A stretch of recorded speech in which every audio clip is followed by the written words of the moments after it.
to another episode of Witty CFB. Your host, Rob Sheply here. And on today's episode, we're going to be doing a preview on the Rutgers Scarlet Knights. And as, mentioned this before, I live in Philadelphia. And, for the past decade, for the past decade, really, Rutgers has always kind of been a program that's been kind of, muddling in the sense of they really don't make that much noise. Hasn't seen too much success in the football field. But, last year they made a significant upgrade by, winning their first bowl game.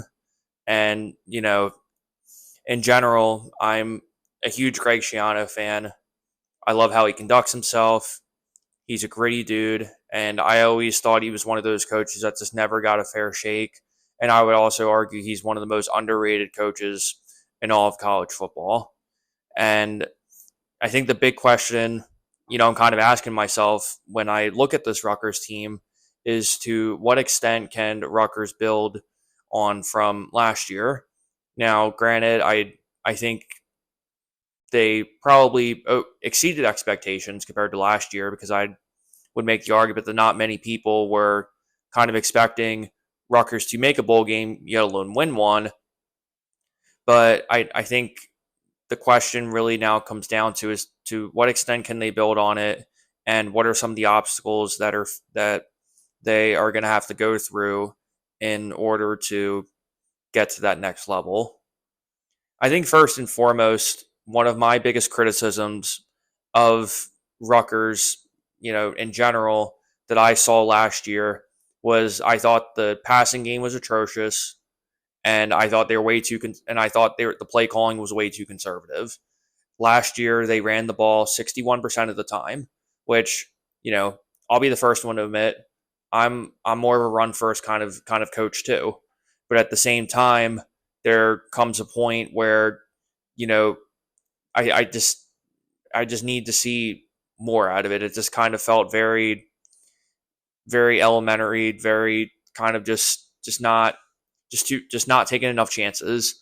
And I think one of the best examples we can think of in terms of that was when they played Ohio State last year. And for anyone who didn't watch that game, Rutgers hung in against Ohio State. It was very low scoring, and there were a couple opportunities there where Rutgers could have been a little bit more aggressive with some of the play calling. And there was one moment where I think it was 10-7, and they had the chance to go for it at like the 3-yard line or 2 or 3 yard line to make it a touchdown instead of a field goal going into the halftime, and they just chose to kind of kick the field goal, which ultimately Ohio State ended up running away with it. But the point I'm getting at is, I think in order for Rutgers to kind of take the next step, I think there needs to be more of a balance of taking some bigger chances, and also just trusting your team, trusting your defense to make those big plays, while also, encouraging your quarterback to let it rip a little bit. Because I think, Gavin Winsett, he transferred to Kentucky, so they don't have him.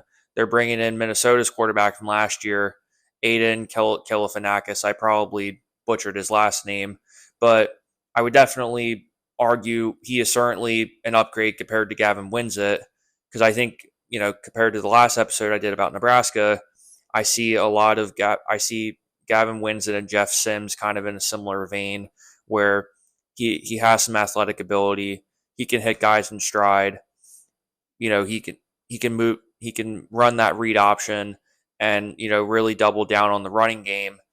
But at the same time, if Rutgers does want to build on, this bowl game win from last season, what we saw offensively is just simply not good enough, especially when you have four new teams coming in from the Big Ten, a total of 18 teams. And, Michigan State's only going to get better. Northwestern's only going to get better. We've seen a lot of improvement from, a lot of other programs too. So, it's needless to say, it's going to be a race this year. And even I'll give Wisconsin a shout out there too. But as I look at the schedule, you know,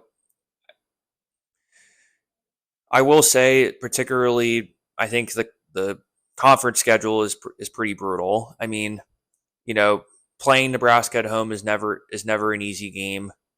You host Wisconsin, but I think Wisconsin is just on a different level that Rutgers is right now. I think you do host UCLA, which I do believe is a winnable game, but I just think there's a lot of question marks with UCLA, especially with kind of the exodus of players who left there and all that stuff. So that should be a winnable game. I think the game I really have on my calendar is when Rutgers hosts Minnesota on November 9th, because the quarterback from Minnesota is coming over there, and it's gonna be kind of a it's gonna be a pretty much borderline homecoming game for him. So I'll be fascinated to see how much he's improved too, because I think one of my biggest criticisms about Rutgers picking him up is his completion percentage was only 58% last year. And I think, yes, he has more raw talent than Gavin Winsett, but I think he's also one of those quarterbacks that I think I think with Gavin Winsett, you you get what you see. Whereas I think difference with Aiden is I think he has a little bit more of kind of that dicey sort of feel where the highs are really high and the lows are really low. And there's really no in between there. But, PJ Fleck is also a great head coach too. And, he's building an excellent program there too. So I think they are going to miss him a little bit, but easily it's definitely an upgrade. And then, you there's just a lot of 50-50 games, I think, is what I see on the schedule, because you round after the Minnesota game, you round out with you travel to Maryland, host Illinois, and then a wild card Michigan State.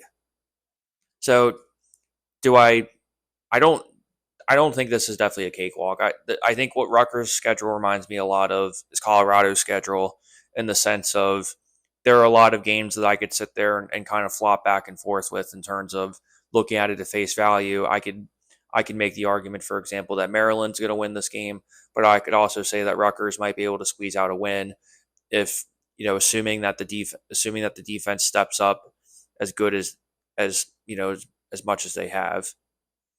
But you know, I think the one thing that I think Rutgers does have going for him is there's just so much continuity in terms of him being back, because I I honestly forgot how long Schiano's was there for before he took the Buccaneers job, because he is now definitely the most winningest coach at Rutgers. He was there 10 years, from 2001 to 2011, and then now from 2020 to now. But the good news you do have going is, I talked about before how much they run the ball and how Kyle Monagai, 1,000-yard rusher, led the Big Ten. So you do have him back, and he is going to be a vital part of the offense and all of that. It's their first bowl win in 9 years, so there is a lot to look forward to. But I would say, in terms of the offense, I don't see much of that changing, because you know he's still their best player.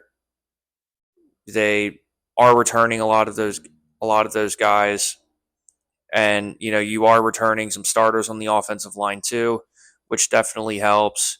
You're bringing in some FCS transfers, uh, Demir Miller from Monmouth and Nason Brantley from Western Illinois.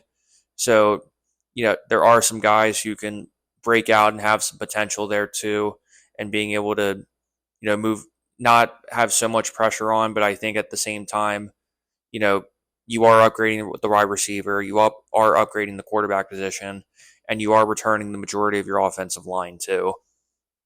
And then defensively, I'm a lot more excited about the defensive side of the ball. They were ranked top 50 nationally. They were 10th in terms of pass defense, which I think that's the one thing that I think a lot of people underestimate about Rutgers is, I don't really recall many games where, teams were just throwing the ball all over Rutgers. That's the one thing that's always been consistent about them too. And the one thing that fascinated me, one of the stats that I saw was Rutgers. They really don't hit. You really don't see them hit the transfer portal pretty heavy. You can definitely tell that they do like to recruit on the high school level, not really depending on the transfer portal, and really fundamentally making sure that as many starters are coming back for every season as possible. So when you have, and that's what I mean, Schiano just is that type of coach. You have 6 senior starters, a lot of key contributors coming back, and I would say, you know, outside of Ohio State, I'd say Ohio State's number one best defense, and I'd probably say Rutgers number two. So I think you are excited about that, but I would say for me the biggest question is secondary, particularly the safeties and the corners.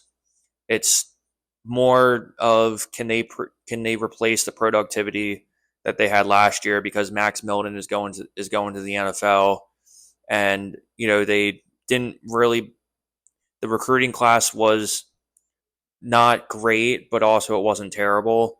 But I think that's the one pain that you're going to see from Rutgers in general, is a lot of those young corners, who didn't have as much playing time, who were kind of the freshmen and sophomores, are going to have to step up this year and fill that void, where I think Rutgers, in terms of their secondary, was a lot more top heavy.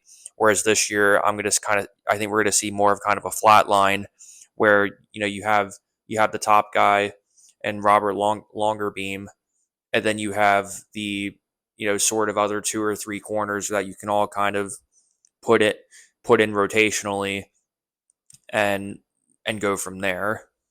But in general, though, you know, the bread and butter of Rutgers in general has always been in the trenches.